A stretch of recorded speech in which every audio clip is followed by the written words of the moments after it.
අපි දැන් බලමු අපි ත්‍රෙඩ් ලිෆ්ටින් එකක් කරන්න ඉන්නවා නම් අපි ඊට කලින් සූදානම් වෙන්න ඕන ක්‍රමයක් තියනවාද කියලා. සාධාරණ විදිහට නම් ලොකුවට සූදානම් වෙන්න දෙයක් නැහැ.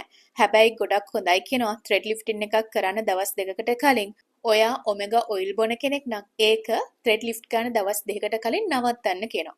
ඒ වගේම චීන බෙහෙත් වර්ග බොනවා නම් විටමින් E ගන්නවා නම් ව්‍යායාම කරනවා නම් මේ දේවල් දවස් දෙකකට කලින් නතර කරන්න කියනවා. ඔයා සාමාන්‍යයෙන් වාෂ් පාලන කෙනෙක් නම් මෙන්න මේකත් දවස් දෙකකට කලින් නතර කරන්න කියලා තියෙනවා.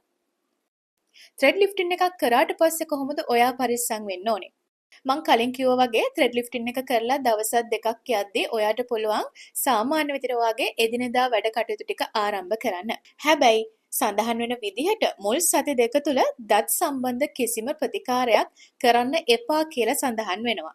ඒකට හේතුව විදිහට දක්වලා තියෙන්නේ ලොකු වෙලාවක් ඔයාගේ මුඛය විවෘතව තබා ගැනීමෙන් මේ ප්‍රතිකාරයට යම් බලපෑමක් ඇති වෙන්න පුළුවන් කියලා කියනවා. අන්න ඒ නිසා තමයි මේ ප්‍රතිකාරය කරලා සති දෙකක් විතර යනකම්වත් අඩුම තරමේ දත් සම්බන්ධ කිසිම ප්‍රතිකාරයකට යොමු වෙන්න එපා කියලා කියන්නේ.